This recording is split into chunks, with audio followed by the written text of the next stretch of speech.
يا ترى ايه هي أعمق نقطة على سطح الأرض؟ والمكان ده موجود فيه ايه بالظبط؟ بالنسبة لأعلى قمة احنا عارفينها جبل إيفرست، ولكن أعمق نقطة عشان تتخيلها هي هات جبل إيفرست وغرقه في البحر هيغرق كامل وهيبقى فاضل منه كمان 2076 متر فاضلين فوق الجبل. هو ده خندق ماريانا.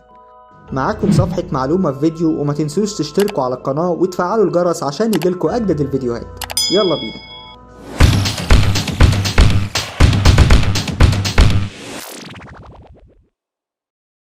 خندق ماريانا مكانه في غرب المحيط الهادي. طول الخندق حوالي 2550 كيلو متر وعرضه 70 كيلو متر، وأعمق نقطة في المحيط تبعد 11 كيلو متر عن السطح وتسمى بتشالنجر ديب. يا ترى مكان عميق زي ده ممكن يكون فيه ايه؟ وايه شكل ونوعية المخلوقات اللي بتعيش تحت؟ وهل في حد يقدر يوصل له أصلا؟ مكان بالعمق ده الضغط فيه بيكون كبير جدا، ولو حبينا نقارنه بالضغط اللي على السطح فهو بيعادل أكتر من 1000 ضعف الضغط اللي موجود فوق على السطح.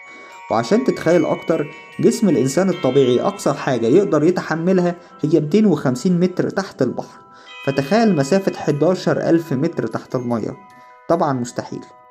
ولكن في كائنات بحرية أكيد عايشة هناك، واللي ممكن تكون وحوش بحرية نظرا للضغط المهول تحت، واللي أكيد ما كناش نعرفها كلها بسبب صعوبة العمق ووقت الاكتشاف. الخندق تم اكتشافه سنة 1875 لما انطلقت سفينة اسمها HMS تشالنجر في رحلة علمية للبحث عن الكائنات الحية. خدت 4 سنين من 1872 إلى 1876. اكتشفوا أكتر من 4000 نوع من الكائنات البحرية، وقطعت مسافة 130 ألف كيلو متر للبحث والاستكشاف وقتها.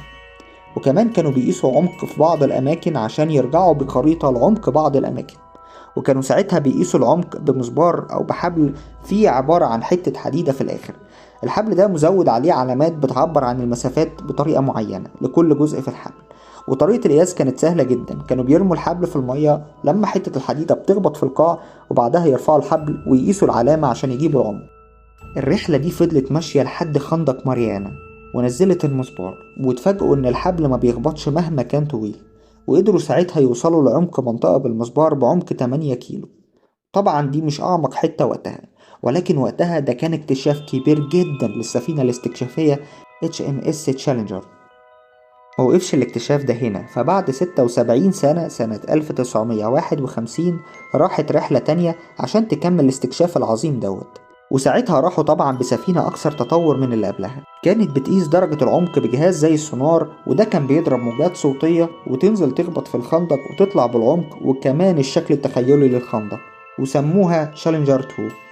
وقتها السفينة دي قدرت توصل لعمق يقترب من 10 كيلومتر، وساعتها اتسمت أعمق نقطة في الخندق باسم السفينة تشالنجر. ولكن بعدها بوقت قصير سنة 1961 كانت أول غواصة تنزل لعمق الخندق.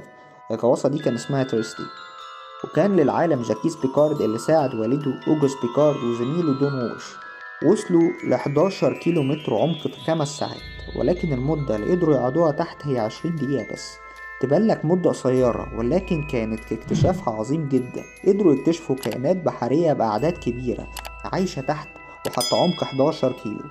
وبعدها بسنوات كانوا بيقروا سجلات الرحلة للعالم جاكيس بيكارد، واللي كانت بتقول إن في منتصف الرحلة كان في مخلوق على شكل اسطوانة دائرية فضل ماشي وراهم كأنه بيمشي معاهم، وبعد كده اختفى ومحدش بعد كده عرف يشوفه تاني.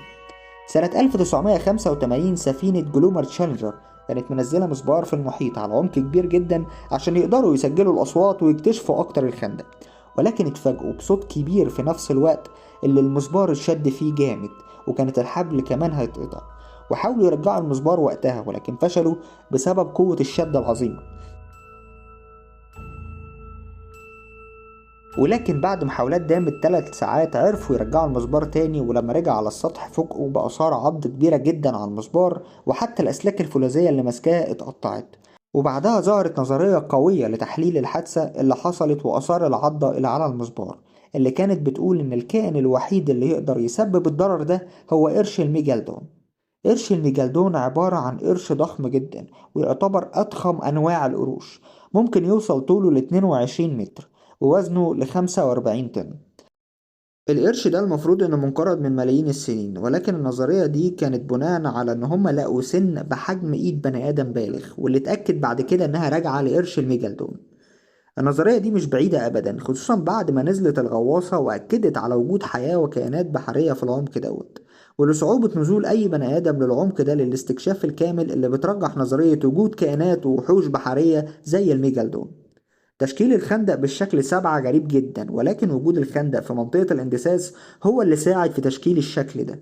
وعشان نسهلها على بعض أكتر، منطقة الاندساس دي هي المنطقة اللي بتنصدم فيها الصفائح التكتونية، وبتنزل الصفيحة الأكثر كثافة تحت، مكونة عمق بيزيد كل سنوات بمقدار من 1 ملي إلى 1 سنتي، مكونة خندق بالحجم ده دلوقتي من ملايين السنين. وعشان نتأكد من كلامنا، العلماء خدوا عينات من عمق خندق ماريانا وقاسوا عمرها، لقوها تقدر ب170 مليون سنة.